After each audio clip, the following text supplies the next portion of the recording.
Amigas y amigos del canal Para Estudiar, con Ricardo vamos a hacer el análisis completo de una función, en este caso polinómica. Bueno, vamos a usar límite, derivada, en fin, vamos a usar todas las herramientas del análisis matemático para poder estudiar en profundidad esta función y desembocar en una gráfica. Te cuento que al final del video te voy a dejar la gráfica hecha por computadora, no el garabato que vas a ver aquí en este video, ¿no? Y además vas a poder tener a tu disposición dentro del canal varios listados de reproducción. Mira, uno se llama Estudio de funciones por derivadas. Vas a encontrar de estos cientos de ejemplos. También te recomiendo para el cálculo de la intersección con el eje de las X, el cálculo de las raíces, los cortes con el eje de las X, el listado de reproducción función polinómica, que si bien no es de análisis matemático, sí trae todas las posibilidades de cálculo de la intersección de una función con el eje de las X cuando las raíces son racionales. Si son irracionales, mucho no vas a poder hacer. Digo esto porque muchas veces los profes ponemos tremendas funciones polinómicas y pretendemos que los chicos calculen las raíces, la intersección con el eje de las X. Claro, la herramienta que tenemos a mano es el teorema de Gauss. A lo sumo, digo, a ver, como cosa máxima el teorema de Gauss, y el teorema de Gauss solamente da raíces racionales. Si el polinomio tiene raíces irracionales, no las vas a poder calcular. ¿Se entiende? Bueno, vamos a empezar en primer lugar por hallar la intersección con los ejes. A ver, pero quiero explicártelo paso a paso, ¿no? Y que vos lo entiendas. Cualquier tipo de función que corte al eje de las X es porque la función es cero, O sea que para hallar la intersección con el eje de las X lo que tenés que plantearte es que la función vale 0 y ver para qué valores de X la función vale 0. Bueno, si yo igualo esta función a 0 me va a quedar así. 2x4 menos 3x cubo. Y se convirtió en una ecuación donde debemos calcular para qué valores de X la función es 0.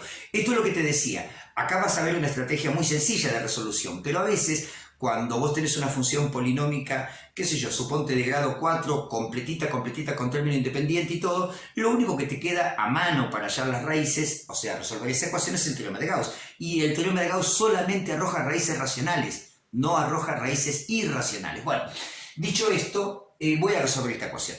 Mira, una de las mejores formas de resolver esta ecuación es sacar factor común y te voy a contar por qué. Cuando saques factor común siempre hacelo con la x de menor exponente. Fíjate, x a la 3, ¿no? Entonces, bueno, ahora si x a la 3 es el factor común porque, digamos, es la x de menor exponente, entonces está presente tanto aquí como aquí, ¿qué vas a hacer? 2x4 dividido x3. Eso te va a dar 2 dividido 1 que da 2, x4 dividido x3, restando los exponentes te da x a la 1. Bueno, y 3x cubo dividido x cubo, claro, x cubo dividido x cubo da 1, así que esa división da menos 3.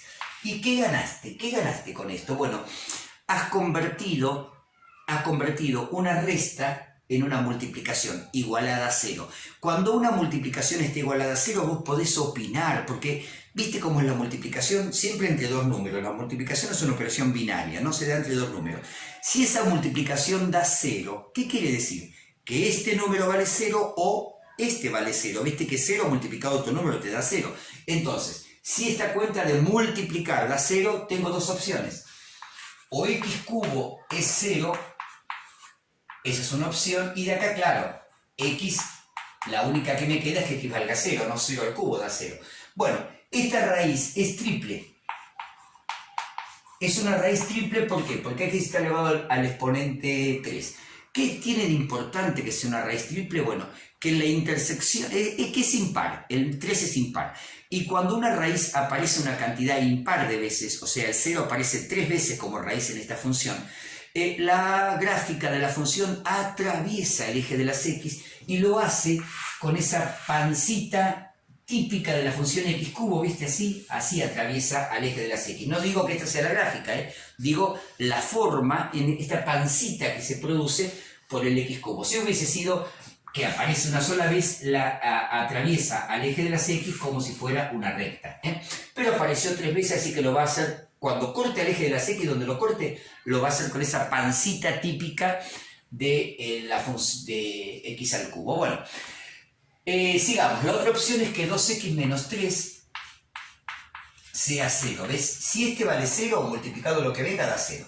Bueno, de acá despejo x, paso el 3 sumando y el 2 dividiendo, y en 1,5 se corta al eje de las x. Pero esta raíz es simple, o sea que cuando corta el eje de las x lo va a hacer con ese formato, ¿viste?, de recta, porque es una raíz simple. Bueno, yo voy a anotar aquí los resultados. Vamos a anotar acá que tenemos una raíz, intersección con el eje de las x, en 0 y es triple, o sea que es impar, o sea que va a atravesar al eje de las x con esa pancita característica del x cubo, y otra raíz que es 3 medios, y esta es simple, es una raíz simple, o sea que va a atravesar al eje de las x como si fuera una recta, con la formita de la recta. Bueno, esa es la intersección con el eje de las x. Vamos a ver cómo es la intersección con el eje de las y. Tené paciencia porque te voy a explicar todo paso a paso. El video va a ser larguito, pero te voy a explicar todo paso a paso. Fíjate que cuando se intersecta el eje de las y ocurre, pero no importa qué función sea, esta es una polinómica, cualquiera sea la función. Cuando se intersecta el eje de las y, que se llama ordenada al origen, ocurre algo que te tenés que dar cuenta, es porque x vale 0, ¿no? Cuando x vale 0 se intersecta al eje de las y. Claro, eso se llama ordenada al origen. Lo voy a anotar acá, ordenada al origen. Es la intersección de la función con el eje de vertical de la y. Claro, cuando x vale 0, este término es 0 y este también es 0, porque 0 a la cuarta es 0, 0 al cubo es 0, 0 menos 0 da 0. Entonces, esa intersección la tenés para este valor de y, 0, ¿no? 0 menos 0, 0. Bueno, ahí tenemos la intersección con los ejes. Bueno, déjame contarte algunas cositas de la función antes de entrar a los máximos y mínimos. Te voy a contar algo de asíntotas. Dentro del canal hay un listado de reproducción que se llama asíntotas y se calculan a través de los límites. Bueno, dentro de ese listado de reproducción vas a encontrar cientos de videos de cómo se calculan asíntotas en funciones. En la polinómica, la verdad, no tiene ningún sentido y te cuento por qué. La asíntota horizontal tiene esta ecuación, igual al límite cuando x tiende a infinito de 2x a la 4 menos 3x a la 3, o bien el límite cuando x tienda a menos infinito de la función, no 2x a la 4 menos 3x a la 3. Bueno, estos límites nos dan infinito, claro. Ya sea que x, porque vos fíjate una cosa, ¿qué es la asíntota horizontal? ¿Qué es la asíntota horizontal? ¿Hacia dónde tiende la función cuando x tiende? ¿A infinito o a menos infinito? Bueno, eso es asíntota horizontal. Ahora, cuando x tiende a infinito positivo, este límite nos va a dar infinito. Pero no hay que ser digamos, muy sabiondo en temas de análisis matemático para darse cuenta que x a la 4 va a crecer más rápido que x a la 3 y por esto se va al infinito, por más que es una resta. Lo mismo cuando x tiende a menos infinito. Cuando x tiende a menos infinito, bueno, x a la 4 da un número positivo, por más que x sea negativo, y acá x al cubo da negativo, pero menos por menos más, y también te tiende a infinito positivo. Esto también es importante darse cuenta, ¿por qué? Porque en nuestra humilde gráfica que vamos a hacer, vamos a ver que cuando x tiende a infinito, la función se va al infinito. Cuando x tiende a menos infinito, también la función se va al infinito y no va a presentar asíntotas horizontales. ¿Qué es la asíntota vertical? Bueno, la asíntota vertical es aquel valor de x hacia el cual cuando x tiende a ese valor, la función se dispara a infinito o a menos infinito. Esto no es una propiedad de las funciones polinómicas. Las funciones polinómicas no presentan asíntotas verticales. Claro, porque la asíntota vertical sale de esta ecuación, ¿viste? Límite cuando x tiende a algún valor determinado de la función, y esto me da o infinito positivo o infinito negativo. Claro, no es propio de las funciones polinómicas. Esto lo vas a encontrar en las funciones logarítmicas. ¿Qué sé yo? Miremos una función logarítmica, que así graficada, ves, cuando x tiende a este valor, la función se dispara a menos infinito. Tomate una función exponencial y decís, exponencial no, una función racional, que vos decís, bueno, a ver, para este valor de x, la gráfica me da así, entonces para este valor de x la función se dispara o a infinito o a menos infinito. Bueno, no es el caso de la función polinómica, ¿por qué? Porque la única forma de que esto vaya al infinito es que x tienda a infinito o a menos infinito. Así que no hay asíntotas ni vertical, ni horizontal, ni de ninguna naturaleza. Eso es propio de funciones racionales, o de funciones logarítmicas, de otro tipo de funciones. Esto lo dejo porque puede ser interesante para hacer la gráfica. Te voy a contar un poco la simetría de una función. Por eso te digo, tené paciencia porque voy a explicarte todo paso a paso, ¿eh? Vamos a la simetría. Bueno, conocemos dos tipos de simetría. Cuando la función es par, cuando la función es impar. Cuando una función es par, vos vas a ver que f de menos x te da lo mismo que f de x. Bueno, a ver, ¿querés un ejemplo? Si la función es x cuadrado, ¿no? Claro, yo hago f de menos x, ¿qué estoy haciendo? Como la función es x cuadrado, voy a reemplazar la x por menos x, lo elevo al cuadrado, este número negativo al cuadrado da positivo, ¿y qué nos quedó? X cuadrado, nos quedó igual a f de x. ¿Ves lo que te digo? F de menos x es igual a f de x. Esto es una función par. Y cuando una función es par, es simétrica con respecto al eje y. De hecho, la gráfica de x cuadrado es así. Y ahí te voy a mostrar lo que te estoy diciendo. Si x vale 2, 2 al cuadrado, ¿cuánto te da? 4, ¿no? Pero si x vale menos 2, ¿cuánto te da x cuadrado? Menos 2 al cuadrado también te da 4. Y entonces la simetría la tenés con respecto al eje de la y. Bueno, esto se cumple en las funciones pares, donde f de menos x es lo mismo que f de x. Simétrica con respecto al eje de la y. Pero puede ocurrir que una función sea impar. Eso ocurre cuando f de menos x es igual a menos f de x. Ahí la función es impar. Cuando una función es impar es simétrica con respecto al origen, o sea, si vos tomás un punto de la función y lo rotás 180 grados con respecto al origen, bueno, vas a obtener el punto simétrico. Fíjate, a ver, un caso típico de función impar. F de x igual a x cubo. Claro, si yo hago f de menos x, tengo que hacer menos x al cubo. Como es un exponente impar, el signo menos sigue teniendo validez. Menos x al cubo es menos x cubo y x cubo es f de x. O sea, nos queda menos f de x. Y ahí quedó que f de menos x es igual a menos f de x. Claro, eso es típico de este tipo de funciones. Como te decía, x al cubo. Si yo hago, por ejemplo, 2 al cubo, ¿cuánto me da? Me da 8. Pero si hago menos 2 al cubo, me da menos 8. Bueno, ahí tenés una función impar, simétrica con respecto al origen. Entonces, para analizar la simetría de una función, lo que tenés que hacer es calcular f de menos x y ver si te da lo mismo que f de x, será entonces simétrica al eje y, o si te da menos f de x y será simétrica respecto al origen. Bueno, en el caso nuestro, fíjate que si yo me planteo f de menos x, esto va a ser 2 por menos x a la cuarta, menos 3 por menos x al cubo.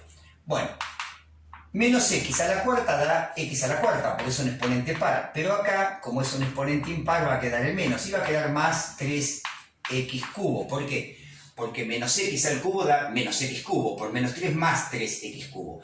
Bueno, vos fíjate que esta expresión no es ni f de x ni menos f de x. Porque f de x es esta. Y menos f de x hubiera sido negativo acá y positivo acá, cambiado los dos signos. Eso hubiera sido menos f de x. Con lo cual, esta función no presenta simetría, no es ni par ni impar y no nos va a presentar simetría. Por ahí te pueden decir periodicidad, si la función es periódica. Claro que no, es una función polinómica. Las funciones periódicas son de esta naturaleza. ¿Ves? Por ejemplo, ahí la función tomó una serie de valores. Este rango de valores de x lo llamamos periodo. Si vuelve a repetir los mismos valores en el mismo rango, pues la función será periódica. No es el caso de una función polinómica. Ahí tenés que irte a las funciones trigonométricas para buscar si tiene algún tipo de periodicidad.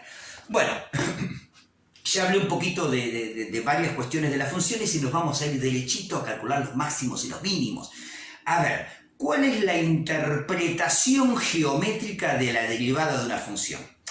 La derivada de la función en un punto es la pendiente de la recta tangente a la función en ese punto. Entonces, si la derivada de la función en un punto me da positiva, quiere decir que la recta tangente es creciente, porque su pendiente da positiva. Si la derivada de la función en un punto es negativa, a ver, lo dibujo acá. Si la derivada de la función en un punto da negativa, quiere decir que en este punto, por ejemplo, quiere decir que la recta tangente es decreciente y la función decrece. Pero ¿qué pasa si la derivada de la función en un punto me da 0? En ese caso, la pendiente de la recta es 0 y la recta es horizontal. Y ahí vas a tener o un máximo o un mínimo local o máximo o mínimo relativo. Bueno, quiere decir que la condición para que existan extremos relativos es que la primera derivada de la función me dé 0. ¿Vamos a calcularla? Vamos a calcularla. Vamos a sacar la primera derivada. Fíjate, para derivar 2x4 multiplico 4 por 2 me da 8, multiplicás el exponente por la constante y al exponente le bajas 1, en lugar de 4 te queda 3. Acá haces lo mismo, multiplicás exponente por constante, te da 9 y al exponente le bajas 1. Bueno, ahí quedó la primera derivada de la función. Bueno, vamos a buscar para qué valor de x esta función derivada primera da 0, porque ahí vamos a tener o máximo o mínimo. A ver, hagámoslo. Vamos a tomar, a igualarla a 0, me va a quedar así. Bueno, y acá, ¿cómo resolvés esta ecuación? Yo ya te di la pista cuando saqué las raíces de la función. Saca factor común x cuadrado, 8x cubo dividido x cuadrado te va a dar 8x, y menos 9x cuadrado dividido menos 9. Bueno, esta función, esta ecuación tiene, soluciones posibles. ¿Viste lo que te expliqué al principio? No es una multiplicación que da 0, o este factor es 0, o este factor es 0. Entonces, claro, acá tenés, o x cuadrado vale 0, entonces x igual a 0 es un valor de x que anula, hace 0 a la primera derivada, ahí tendrá que haber un máximo o un mínimo, y la otra opción es que 8x menos 9 sea igual a 0. De acá sacas x y te queda ¿cuánto? Pasas el 9 sumando y luego el 8 dividiendo, te queda 9 octavos.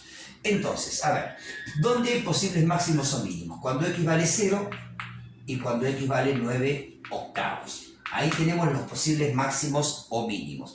Mientras tanto, podemos hacer el análisis del crecimiento o decrecimiento de esta función poniendo acá, a ver, 0 de x y 9 octavos de x, perdón la diferencia de escalas, pero quiero ser bien gráfico, ¿no? Suponete que tomás un valor cualquiera a la izquierda del 0. Ponele que tomemos menos 1. ¿Qué signo me da la primera derivada? Mirá, menos 1 al cubo, menos 1 por 8, menos 8. Menos 1 al cuadrado da 1 por menos 9, menos 9. La verdad, ni siquiera me interesa el valor. Lo que sí, esa cuenta dio negativa. O sea que la primera derivada para estos valores de x va a ser menor que 0. Acá la función decrece.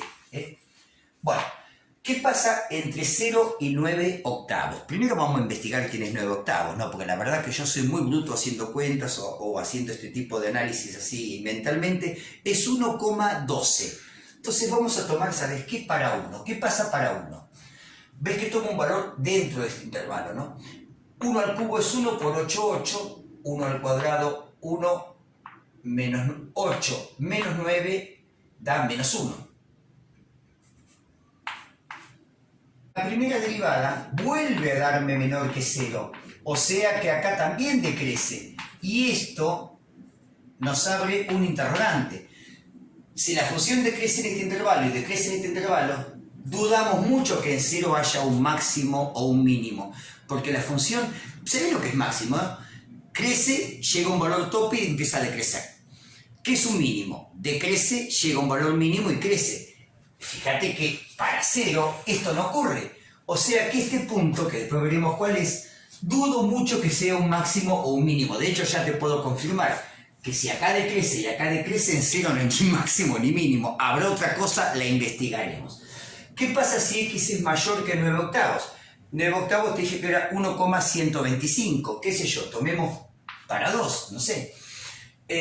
Bueno, para 2. 2 al cubo, 8 por 8, 64. Menos 2 al cuadrado, 4 por 9, 36. Ni me interesa cuánto da esta cuenta. Lo cierto es que la primera derivada para esos valores de x da positiva, da mayor que 0 y acá la función crece. Entonces, tenemos ya intervalos de crecimiento y decrecimiento. Fíjate que en realidad la función acá no hay ningún motivo para hacer un parate, decrece de menos infinito a 9 octavos. De menos infinito a 9 octavos la función decrece.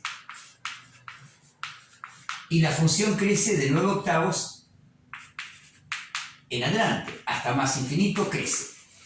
Bueno, ahora digo por qué no hay ningún motivo. Ojo, porque a veces tenés que, por más que decrezca y decrezca, acá tenés que hacer un parate, decir, bueno, mira, de menos infinito a 0 decrece y de 0 en adelante hasta también decrece. ¿Por qué no hay que hacer un parate? Porque en 0 no hay una asíntota. Si hubiera habido una asíntota, sí yo hacía un parate. Yo decía, che, mirá, que, ojo, porque en la asíntota la función no existe. Acá existe en 0, así que bueno, decrece en todo momento desde menos infinito hasta 9 octavos y después crece. O sea que lo único que espero yo, mira, si viene decreciendo y después crece, es que en este punto, que todavía nos va a falta hallar quién es, haya un máximo, pero ahora, un mínimo, y ahora lo vamos a constatar. Bueno, borramos esto. Vamos a ver la existencia de máximos, mínimos y punto de inflexión, que tal vez este sea un punto de inflexión y no sea ni máximo ni mínimo. Bueno, ya sabimos que no puede ser ni máximo ni mínimo si antes de ese punto la función decrece y después de ese punto también sigue decreciendo, o sea, no había ni máximo ni mínimo. Para hablar del punto de inflexión tenemos que sacar la segunda derivada, pero la segunda derivada es la que nos va a definir a nosotros máximos o mínimos. Fíjate, en la segunda derivada vamos a hacer 3 por 8, 24, x al cuadrado, y acá 9 por 2, 18, x a la 1. Acordate que al exponente hay que bajarle 1, ¿no? Por eso acá quedó 2 y 1. Bueno, te cuento. Estos son puntos críticos, candidatos a máximos o mínimos. Si vos esos valores de x los reemplazás en la segunda derivada, tenés tres opciones. Que dé mayor que 0. Si da mayor que 0, tenés un mínimo. Que dé menor que 0. Si da menor que 0, tenés un máximo. Que dé 0. No tenés ni máximo ni mínimo. Tenés punto de inflexión. Bueno, lo hacemos, a ver. En la segunda derivada vamos a reemplazar el 0. Claro, da 0. 24 por 0 al cuadrado menos 18 por 0. Y esto me da 0. Entonces, acá, que cuando x vale 0, dijimos que y valía 0, ¿no? En este punto 0, 0, el origen de coordenadas que tenemos, un hermoso punto de inflexión. Vos me preguntarás, Ricardo, ¿qué es un punto de inflexión? Es el punto donde la gráfica de la función cambia de concavidad. Viene de una concavidad hacia arriba o hacia abajo y pasa a lo contrario. Cambia la concavidad, ¿eh? Eso es lo que había en este punto. No había ni máximo ni mínimo. Bueno, vamos con 9 octavos. Vamos a la derivada segunda, pero ahora en 9 octavos. ¿Cómo sería esto? Acá está la derivada segunda, 24 por 9 octavos elevado al cuadrado menos 18 por 9 octavos. Bueno, permitime tomar la calculadora porque viste que yo soy medio bruto haciendo estas cuentas.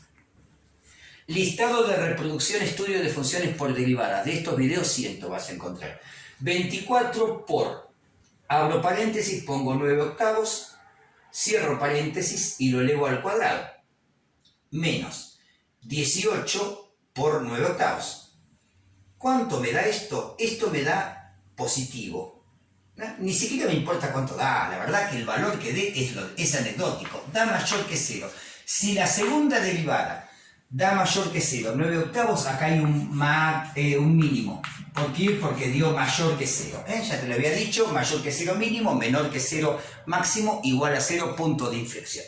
Bueno, vamos ahora sí ya a delinear, a ver, después vamos a buscar bien esos puntos, falta este nada más, ¿no? Vamos a delinear ahora las concavidades. A ver, vamos a borrar todo esto y vamos a decir, ¿dónde está? Viste que hay un punto de inflexión que es donde se produce el cambio de concavidad. Che, no habrá otro punto de inflexión, porque ¿dónde están los puntos de inflexión? En aquellos valores de x que anulan a la segunda derivada. Bueno, a ver, anulemos a la segunda derivada. Esto nos va a quedar así. 0 igual a 24 x cuadrado menos 18x. Bueno, a ver, resolvamos esta ecuación. Sacamos factor común x, como ya te había explicado. Y nos queda así, 24x, porque hace 24x cuadrado dividido x te da 24x menos 18. Y ahora, si esto vale 0, tenemos dos opciones. Que x es 0, chocolate por la noticia, ya sabíamos que era punto de inflexión. Y la otra opción es que 24x menos 18 sea 0. O sea que hay otro punto de inflexión, otro valor de x que anula ¿a quién? A la segunda derivada. Y por lo tanto hay otro punto de inflexión, otro punto donde va a cambiar la concavidad. Pasate el 18 sumando, el 24 dividiendo, y ahí nos quedó 18 sobre 24. Vamos a simplificar. Al 18 lo divido por 2 me da 9, al 24 lo divido por 2 me da 12, al 9 lo divido por 3 me da 3, al 12 lo divido por 3 me da 4, 3 cuartos. O sea que tenemos otro punto de inflexión cuando x vale 3 cuartos, ¿no? Después vemos cuánto vale la y, eso es muy sencillo. Bueno, ahí tenemos otro punto de inflexión, en 3 cuartos.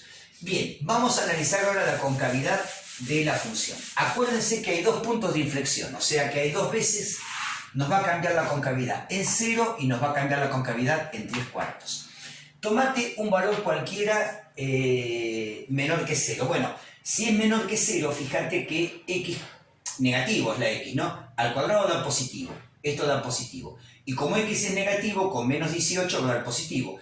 Quiere decir que para todos los valores de x que hay de menos infinito hasta 0, la segunda derivada, ¿cómo da? Da mayor que 0.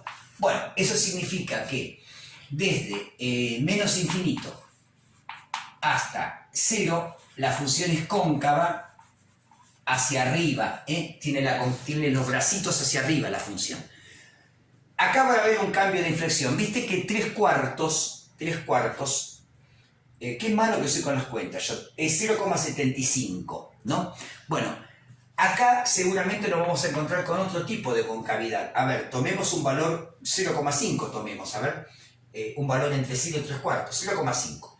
Voy a hacer 24 por 0,5 que lo elevo al cuadrado, menos 18 por 0,5. Y esto me da menos 3, claro, da negativo.